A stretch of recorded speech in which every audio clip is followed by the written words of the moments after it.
video corders wa open standing fan here be born from apa ni ceiling fan e pa cho boss ban chen also ba beji bi brand bi a ope ye Crompton ni Bajaj ni Marshall ni nyina bi e wo hanum electrical cables no your 1.5 to 16 mm ni nyina standards authority sa ese a unya bi a eboa papa electrical cables a papa na mfa jasihye bia emba mu amutu aton mo nso a mo pe makomakom ni enidwa ye Kumasi adum PZ anti attack for den mo Oyerepa se sanso na abo modern eba bepiem wo ketia do ba anim hwa ho nso yetintim ho afei Oyerepa any promise dambra ni mu boss ma plaza Kumasi adum Central Prison run about isu a nso yetintim ha enkane ane ase ne soro ne form brabaje wo de 0536 095966 0536 095966 na boss ba electricals ye nyo so ye fa nimtie ema enkane papa Atta Frimpong ni medin kase no enchire mu se de si etie ye nhwe na ye mfa emamo ye free sam no ase na Ghana man pani John Dramani mama abo modern dia so abepim from ewo de sua ye no ewo bosontwuma nsin mu asantemantam anom na ni nyina ye santema ewura opim so tumfo se tu abiu na wayi asase antam ene ekosi broni ye kan nsusue mu be se ahenu ye nei ekiremu a ye de esiadan se be ye no manfo ye nya ba bi di eti atoto a edin eda so de sua Green City Project na enumu na mampani John Dramani mama odin sem to jo kirim se aban no ye nhihye bi ya aban eni sikakura bia do ba beto kese na afi woni eko ye hwa pa edi nsam so wonu so aka ba nkiremu no nyina de onsa hyase bi asombi na ya pesika botene ye bedi akone aba kosi bi mbeka se revolving fund ya yo man ye sidi opepe miensa 3 billion Ghana cedis na ye de ewuramu ade de be ne se aba adwumafo bi ti se akyerɛkyerɛfo nursefoɔ ne wɔne yɛtete saa ne ade ye ba bɛpɛ atenaye anase na ye de ama wonmu a won benya ba bi di yonti ato no asomoma no abofoɔ so no kyerɛmu a saa dan ne ye de ma wonmu a ne mfirinhyia bebre na ye bechemu de ama wonum se wonum emfantu ye betete wonum kakra na wonum de atuatua ka yentie Ghana Company John Dramani mama. We're also pursuing geographical not be confined to only major cities. Regional and district capitals must also benefit from our housing initiatives. A low-cost housing scheme for public sector workers is being implemented in partnership with organized labor and financial institutions. Teachers, doctors, and civil servants must have access to safe, dignified homes. At the height of this effort is an innovative housing financing framework anchored in a 3 billion revolving fund. This fund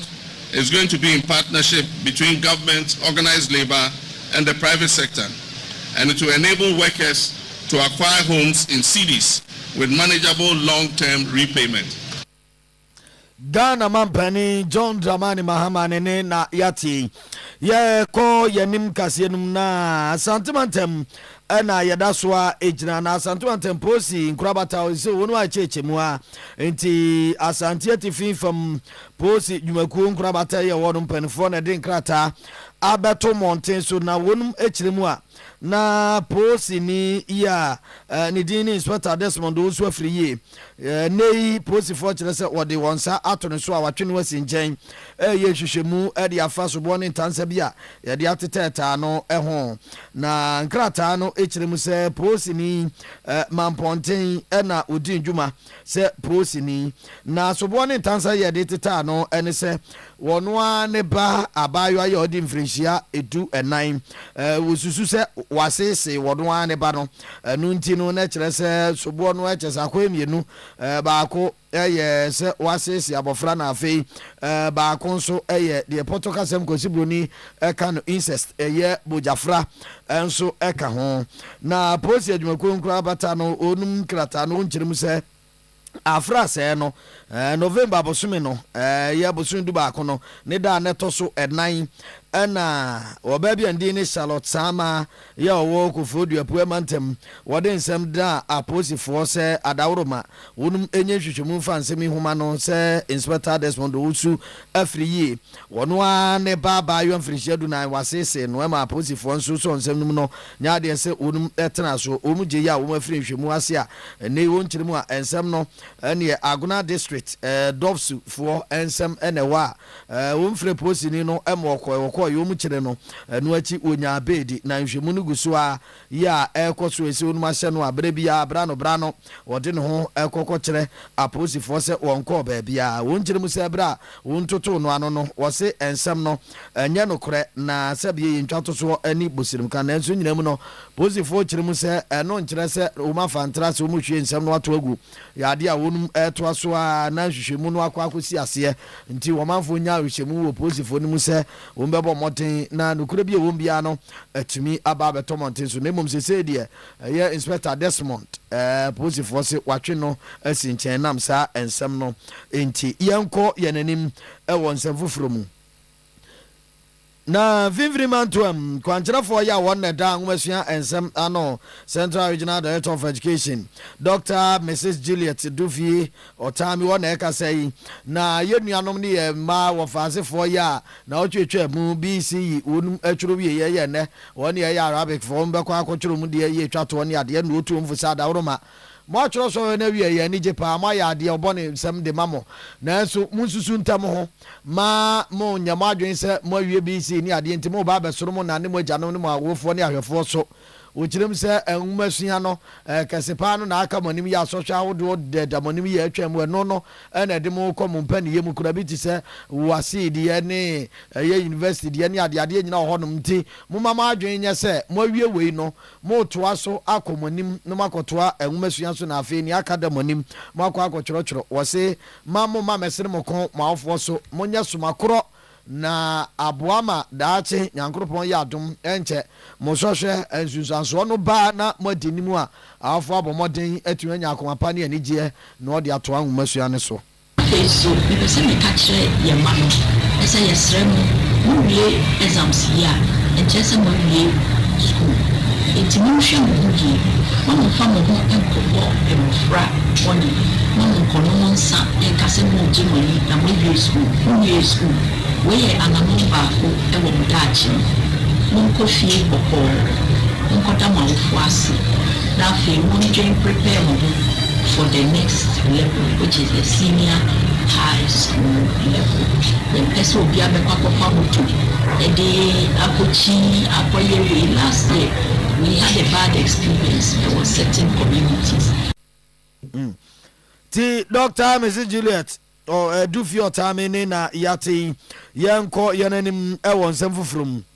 enwumasua mu de da so agina yi na yegyina mapua mantem biri matifi mansini abadwaku wonum abomoden ena ne oma bopanhwa ama Avozu Islamic Junior High School wonum atimi akwa na wonum asiesie school na no besa abosum yenu ntam nie ena yede ba beto mo animu se subrani bi ma no mene so ne ehum bi apa school da no eso ama adekere ne nwumasua ayete ne no na besa abosum yenu ntam nie no ene abadwaku no assembly abomoden yondi mirikatente no makwa no makwa siesie school dan no na aban krachepe no nyafo Abdul Hakim Antwi wode nsam to dwakere mu se saa na mon ya abadwaku no atu yi ekere wonum ahofama ya wonum ewo ne ntempe ya wonum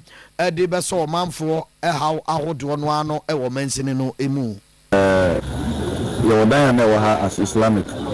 JHS but baby sumi yununi at venture to the na very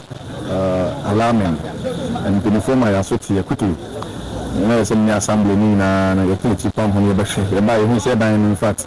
it have massive renovation and na boy my call no ya patron so jinjin ho quickly the my head of my district engineer no planning officer ni number be hwe ni ne da sabro wa yipu makwa ma yebigi dan na no na yedi amma officially hand over the ama school no afefe bi a yedi na school na de kan bi mu so ne se yeboka ya bia ese me ni yeden edi akiri nyame yo na nifahene yo wo achimofosu na efi dompre yo di kan obo aba so pa ani assembly abjeku se wonu abo modern din temper ye te se aba abeko mo na suku dan wa behwe asiesi ede ama wonum tem so sa we de megina nana akua bema afra otoso nyensa eye afosu hima amen eni afosu absan kunya nana no nyina na me na de aseda kase ai chenso ama DC eni bitim sanse school dan bra ye hu se nsuato ama chenso na pege fusu no the question me na dan adenjen eni abeso akase kopin se yene assemblyman wa ha me di ho nkomo no yo so yemfa nkoto ye wa DC yeni ampa na nana mo sutu anamo di akire itimi adeso ane se ne so be pa na so na se onyankopon hihye mu no etoda ensakraye bi wo hodo na eba ya na ede impintuo ne kanko na eba na fi dompre ya wodi kan achim afosu ni fahene ne na yeti yeyi yenko yanimu en na sentem awrawosem ne si ye ka so na potamo kokoba se wopimfu bi ya wokopa ya hwe ewo ka so eye mother and child hospital yako ya mane bone ntie ye babeto aponso kire se apomdi adwumafo ye wonum se bi umtunu ajeje mu ma hye da mfi no ne ade ko wi akire wo hwere ne nkwan ya kire se ho awrawosem ne ade de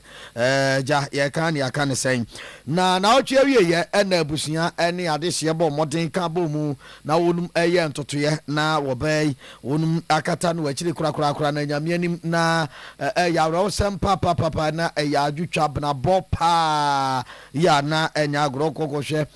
be ma kunani kire so ogene ho a enye babia ne abusua ne adofo a na ano oten na ya mambofo na nansa Matthew ya wogina na mfimfiri mantoem obomodin a eko eyei ase na womanfo bi eka ansem kakra woni ana wonum ene wopemfo a wafirimu ebonidi na aka ansem na wonum ne gro abusua ene namfo dodo no ade nsem to dwom chirum se adiom de beka abaye pa ye na ho brase ene sebe ne do ene ne juo na nyame anim ne asie ne de wonum ni bibia aka ade kire apodi adwafo ya enam nsa so mo ba ifirimu yentie bi of nurses and doctors boss you omo anyankopon shom so me say dwuma no but no corruption is in training a bribe ni kind of thing bi ni omo imagine say obi a minister different of person by a doctor. It has really brought us I wouldn't say me alone and the whole family we've not had it easy at all. It's last week Sunday dawn till now it hasn't been easy at all. Yeah, I believe that the Ghana Health Service has all the authority as it stands now to deal with issues like this, but we just hope and pray that whatever investigations that they are going on, they should be fast about it, because na ara hopa nsam no de ene dodo na de bi atudwa na nso ye brenti ntimi mmoni nyina na yenko yenim ewo ensam foforo mu a PDS ai duru baby o man Ghana nyinamodi dwumako Electricity Company of Ghana wonum ne yadane mudima wonum ko wi akire yesi mu nsensam de ene bebere yesi dwurim ne ade aso bo ne tansa akoso abai we pa ye we fra sese sansam no behwe mu ne ade nti yokofo ene onkurasem dindindin ne ade ne binum so se saa katasha ne proye kankan kon ne ade a ya yesi ehwe mu man Ghana mu no etwentwen ne na ase eche pa ebi ene PDS die ya ba beto monte so ase yense de hu ne ekwa kodro ne ekoso ne ade na aka bi ama yoko de oye trofo ete mma wonum executive secretary ni Ora Raymond Acha wona eka se no ochirim se yanke akomanto yem yoko fo won prom ho omdwumadi enya bode ahuruja no mama so ato atwene baabi wose wonum ye ne nkakra ne kwanso na poso protocol se methodically enti yenya abotre enfama wonum na wondwumadi no wose onya abotre aboabo adanse ni nyina no na watumi ede eto anamo ese efatenti wonum empire wo mu ho I can tell you that there's a very professional, very methodical investigation that is going on. I hear the talk, these people who came there were just mere lawyers. The evidence will tell you something different. Don't want us to lead in the public. This is a very sensitive issue. Like, it is something that there could be 20 PDS investigations ongoing. There could be 30 PDS investigations contemplated. Allegations they are making that they came to represent their clients, that they were this, all of that is false. For the details of what has been found, what is in the petition, it is a subject of investigation. The fact that somebody makes a petition and says 100 million is missing from car bank doesn't necessarily mean that it is true. Yo, ente na ora Remo Acha na yete ni Yoko executive secretary. Yemfansia na ni abesi awete sam. Enti kasia no asi yes also na yakona na ni amensa Joel. Jehovah is God or the OBS no atoamo so anopai yedamase mamumoniti ene hye or 100.7 FM ne promise 102.7 ne promise television so ne baba so mo Emmanuel Odro Korea ne say mo Jimmy James Cliff JJC one tintimbo chidom afi kwakwadu twum network uraku Caston wonso ena MCR one dom no umdi tu mu ma yeba ebe so mo Atta Frimpong ni meeting yedamase mamumoniti ene hye na ne amensa the OBS to amoso